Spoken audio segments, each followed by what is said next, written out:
Esse man aqui, eu estou viajando para Holanda para alguma reunião na Den Haag. Eu tenho uma reunião com o primeiro-ministro Dick Schoof para assim nós tocar algum tema de relevância de Aruba e Holanda, mas também para o tema mais internacional, mirando que tem uma visão depois com nosso presidente novo na América e também algum desenvolvimento na Europa. Também eu reuni com o secretário de Estado Zabou para nos papéis tocante de negociações. Nós acordamos ano passado acaba com o começo de ano que nós estamos bem juntos.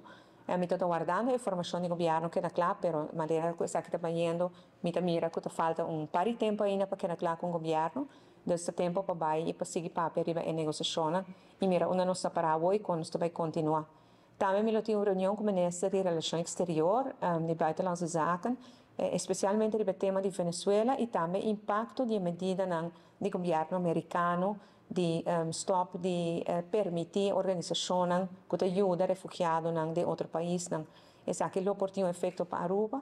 A situação na Venezuela tem um efeito também para Aruba e que não está reunião urgente que tem que tomar lugar também.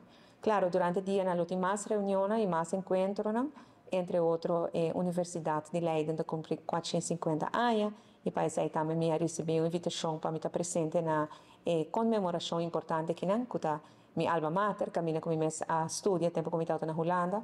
Nós estamos provando de ter um encontro com estudantes, tem diferentes reuniões na Aruba House também. Par de dias basta carregar com reuniões, mas principalmente para que manter a relação de reino, de maneira sempre mais de 7 anos, para manter bom, para cada papi com outro, para mirar outro cara a cara de viagem e principalmente para atender cultura crise no rond mundo que afeta a Aruba. Sem dúvida mais, o tema de negociação com a Holanda, maneira de conhecer. Ano passado, nós tínhamos um acordo com o secretário de Estado van Huffelen. Desde o último dia, nós prometemos a barra, com a barra interesse de 6,9% para 5,1% de débito de Covid, pero que nós precisamos seguir negociando para chegar a uma lei de reino.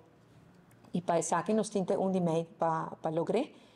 E pues a negociação está continuando, não está bem bom.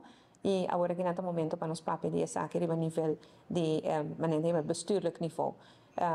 E a parte de sei, junto com a Aruba House também atender o reto com nós arubianos atender com na Holanda.